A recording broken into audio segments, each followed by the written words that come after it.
Hi, and welcome back to the East Baton Rouge Parish Library System, the Grab and Go program. I'm Erica, the teen librarian here at Delmont Gardens, and I'm going to teach you how to make a photo explosion box. The Grab and Go bag is going to include the outlines for the photo explosion box, some glue sticks, and instructions. You will need at home a pair of scissors. As a reminder, our Grab and Goes are first come, first serve, as supplies are limited. The first step in this program is to cut out the images that you have been given. They are all labeled, and you just have to cut them out and set them aside to start.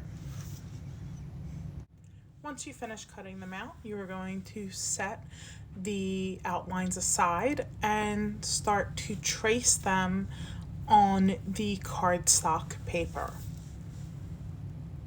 After tracing out the piece that you need, you will then cut them out.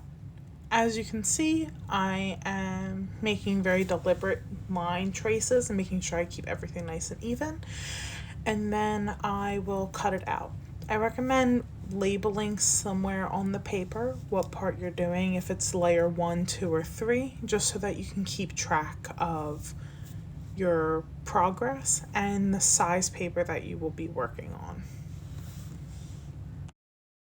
And then you're going to repeat that step again and again and again with the following layers. Once you've cut out the layers, you're going to work on the top of the box. This is a gray sheet with a bunch of lines on it. You're going to just cut along those lines, and you can make little notes on the paper as to where you need to fold it, but essentially what you're going to do is fold along where the edges of the corners meet. This way you are going to, and you'll see here in those little square boxes, those edges, that's where your box is going to be folded. That creates the lid shape. And I'll show you what to do with those tricky spots that you'll need to either tape together or fold in together in just a moment.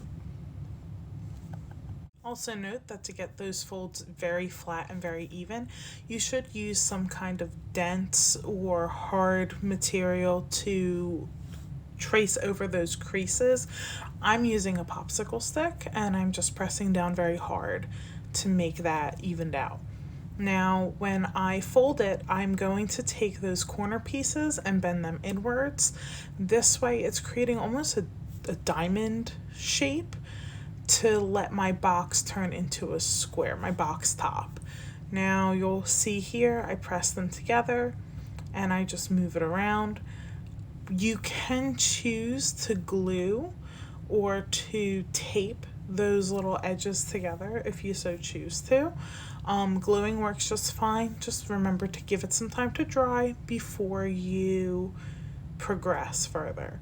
I used a little bit of tape in this just so that I could show you very quickly how it should look assembled and how to place it together, but gluing works just fine, and honestly it looks nicer when it's glued. You have less to hide, and you'll see what I mean in a moment, but it just creates a very clean looking box. So I would highly recommend gluing it.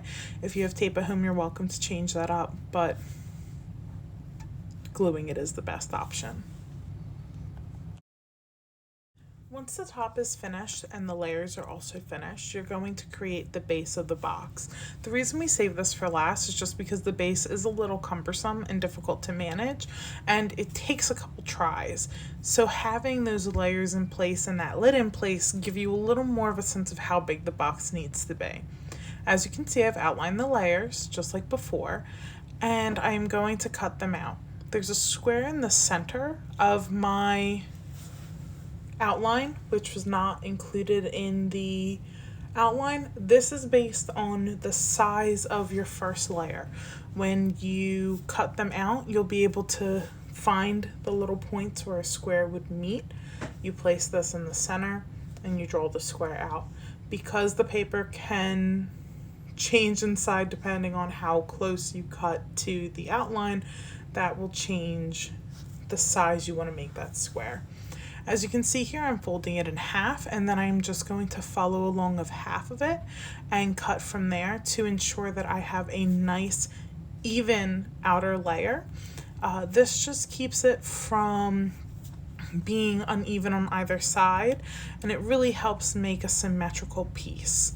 So I do advise that you fold your paper in half when you do this. It's not going to damage the integrity of your box, and if anything, it's going to help you find the guidelines for folding later on. Now, once this is cut up, you're going to fold along that box line that you created. And as you can see, there looks to be areas of overlap. That is totally normal. Just in the same way that we have that overlap on the inside of the lid, you're going to want to have that overlap on the base.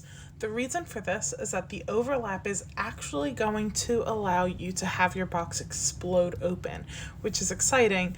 And when I say explode, I mean just pop open. It's not actually going to, kapow all over the place. So you're going to do this and fold all these lines, and if you want to, you can run something over top of it just to make sure that these lines are as embedded into the paper as possible. Now, as you can see here, I'm folding over one more time, and then I'm going to push those corners in, just like I did before for the lid, and straighten it out as much as I can. So I'm going to repeat that for each side, and that is going to create my base. You will not be gluing this part down, you will not be taping it down. It is simply set up this way so that your layers will fit inside of those long square pieces on the inside and rest between those popped in parts of the paper. This is so that when it opens, it all falls open like a flower. Now, after you finish folding it all together and having it fit the way it does on the screen, you're going to put your layers back inside of it. So I'm going to open it up and settle my layers in. You can see that I have 3 different layers, which you can do. If you want to have more, you just have to keep cutting it down smaller and smaller to size.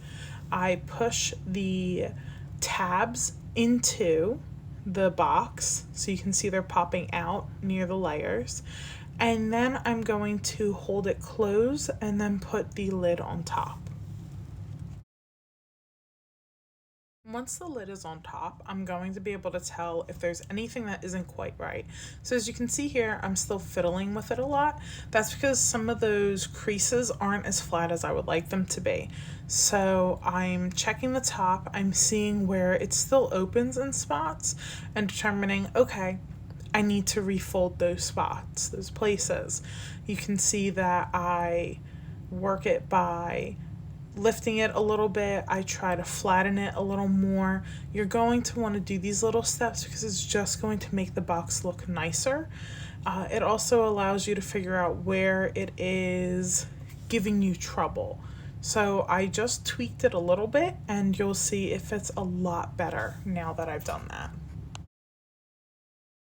Now that I've made sure that my box looks good and I'm happy with it, now I can decorate it. I recognize that there's a small piece on this one that just doesn't want to fold, and I've accepted it for who it is. So to decorate your box, you're going to take leftover cardstock and you're just going to do whatever it is you want with it. I decided to create a outline on the top of my box and make it look like it was wrapped up like a present. And then this way, when the person who I give it to opens it up, or if I just keep it for myself, I can say, oh, look at this little present that I've done.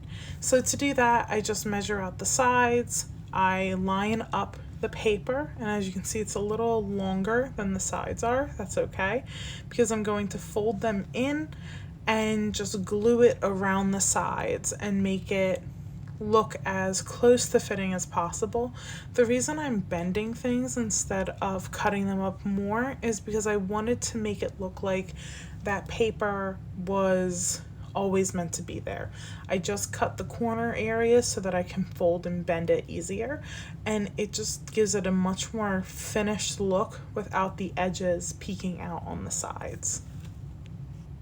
To make the little bow, all I do is I cut those strips even thinner, and then I lay them on the top of the box and loop them and just kind of glue them together in the center. So as you can see, I'm placing it down, I'm making it as tight as possible and bending the paper.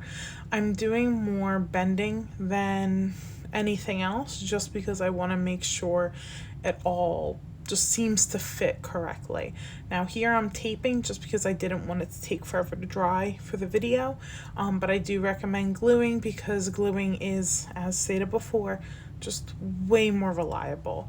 Once that is finished, I create the bow and place it on the top of my box.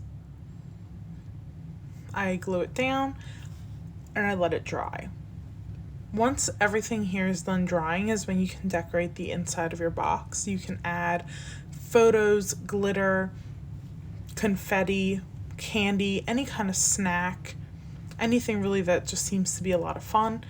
And I will show you an example of that right at the end.